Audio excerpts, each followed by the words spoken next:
কথা ধারাবাহিক আজকের পর্বে দেখা যায় অগ্নিবাড়ির সবার সামনে তিলককে ধরে এনে বলে গোপালের বাসি তিলক চুরি করেছে।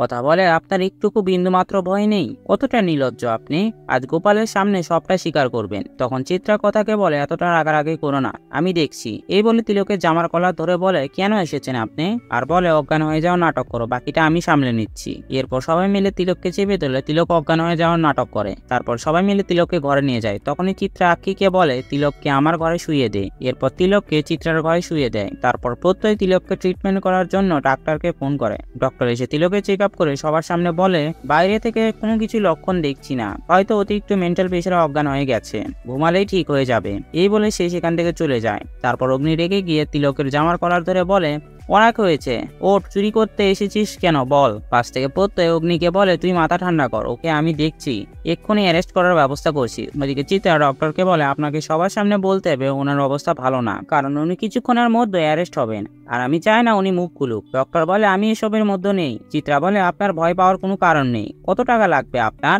এদিকে প্রত্যয় তিলককে অ্যারেস্ট করে থানায় নিয়ে এসে জিজ্ঞাসা করে তুই কেন আমাদের বাড়িতে ঢুকেছিলি, আর কিরিটের পাথর দুটো কোথায়, কিরিটের পাথরের সাথে কি ওই বাসিটার যোগাযোগ আছে, বল সত্যি কথাটা। তিলক কোনো কিছু বলতে না চাইলে প্রত্যয় লকআপ থেকে বেরিয়ে যায়। এরপর ডক্টর প্রত্যয়কে ফোন করে বলে তিলক মেন্টাল ট্রমাতে গেছে, এখন তিলককে চাপ দিয়ে কোনো কিছু জিজ্ঞেস না করাই ভালো। প্রত্যয় বলে ঠিক আছে, এই বলে ফোনটা রেখে দেয়। সেই মুহূর্তে অগ্নি সেখানে এসে কথাকে জিজ্ঞেস করে কি হয়েছে। কথা অগ্নিকে সবটা বলে। তারপর কথা প্রত্যয়কে বলে তিলককে আদালতে তোলা যায় না, ওখানে গেলেই তো সব সত্যি বলবে, এবার যা বলার জজ সাহেবের সামনে বলবে, ওকে মুখ খুলতে হবে। তো বন্ধুরা ভিডিওটি কেমন লাগলো কমেন্ট করে জানাও, আর এমন গসিপসে আপডেট পেতে আমাদের চ্যানেলটি সাবস্ক্রাইব করুন।